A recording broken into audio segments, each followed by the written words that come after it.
Green Lanterns number 31, Sam Humphries writing and Ronan Cliquette on art. So this is the conclusion to a storyline that we've this Lanterns Out of Time back in the past story that we've been dealing with, and we finally get some more present day stuff. We actually start with a little bit of that with what's his name, Tyranner. Yeah. Talking about how he's been the guardian of the. I shouldn't use that word because that's got a meaning in Green Well, no, Lantern he mythos. kind of is though. He says that he's been the watcher of this tomb, and Yeah, yeah. it didn't end up so well for a lot of them. So, he went from being a thief to a defender, which is a nice like through line For a here long from time. from this Yeah. from what Jessica and Simon taught him. Yeah, That's pretty cool. Zekran bites it, unfortunately. He also dies, Yeah. leaving just the two left Yeah. of the originals. But they managed to contain Voltham, and Jessica basically talks him down and says that she wants to Yeah. help him. Because keep in mind, this is not Voltham from present day who's been in No. prison for billions of years. This is Right. Voltham at the time who's maybe not went through all that trauma yet. He's still kind Yeah. of maybe he's reachable. They can talk to him. They can. And she actually does the thing that Kilowog did with her and brings up this whole idea of looking into yourself and seeing the Emerald Sun, the source Yep. of your willpower, and showing that you're not. And they're actually going to help him. Like Jessica's talking Simon into it, and that's when the Guardians show up and Rami and Ruin Ganthet. everything. Yeah, they ruin everything. They imprison him, and it's actually Volthum who sends them back home. He no, I'm going to help you just before while I still can, and he gets the travel lantern that's still all these rings to send them home, and Yep. that's how they get back. But yeah, so because Rami in the past is very interested in why Jessica's ring's not listening to him. He's very Right. curious. He's asking all these questions, and they try to help, but it's to no avail. And we get a nice Yeah. little bit of a kind of epilogue to show that Kaja actually does survive, and she actually lives a full life. She goes back to her planet. She does what she wants, and then eventually, though, she dies, and she comes back to this sort of tomb that has all So the pods. the fact that she's a Dox, right? She's Kaja Dox. Hmm. Do you think down the line she's related to Brainiac and Vril Dox, and because it says that she Maybe. becomes a great scientist like Rami before her, using the Green Ring. Yeah, You know, maybe like maybe the entire basis of Brainiac, from a that's technological point of view, yeah, comes from that line. I don't know. that'd be cool. Maybe. Yeah, I like that a lot. It was so Sam Humphries has like reignited, pardon the pun, like my love of the Green Lantern lore because I took a break with Venditti. It's kind of burned out after John's, but I held on and it went to places I didn't care about. And through this book, it can be rough at times, but the intent's always there.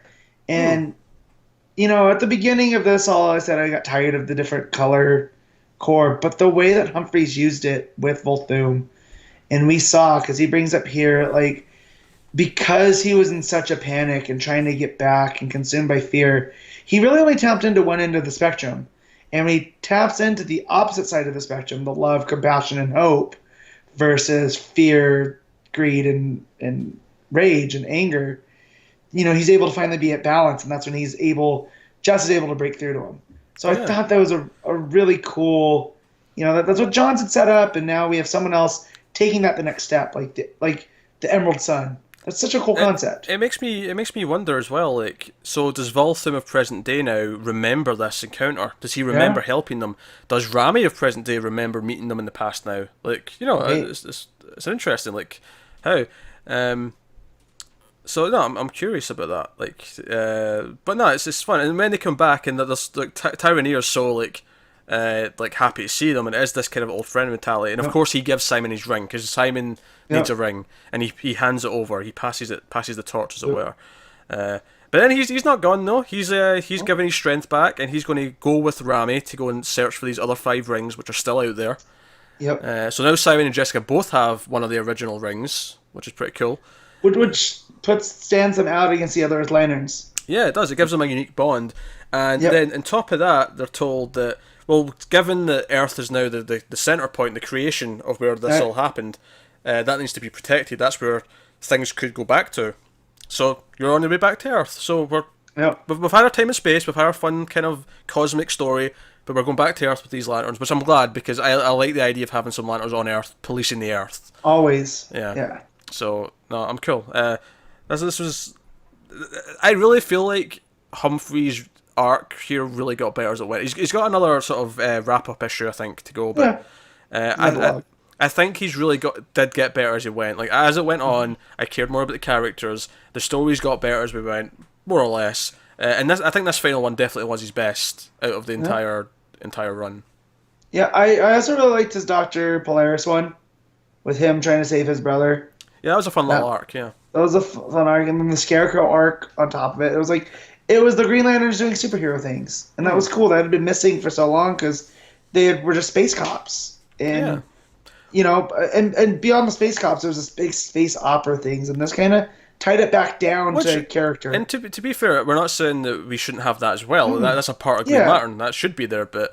It just felt like the regular Earth stuff was missing. Yeah. So having the two books does help with that. So we can have one be that, and then the other one can go be other things. But no, I think I think Jessica especially has become one of my favorite characters. Like, she's probably my favorite Green Lantern at this point. Wow. Right. Probably. If we're following Johns' timeline, you know, there's a turn coming, and hopefully they don't do that, because I can't handle that.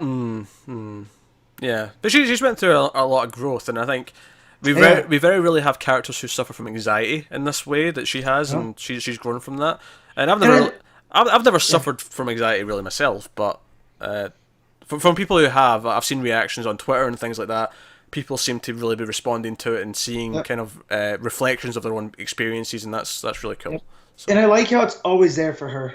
She doesn't have the yellow weakness. She has her own personal weakness, and with Simon it's there too, because it's a self-doubt, and how good is willpower when you're constantly doubting yourself.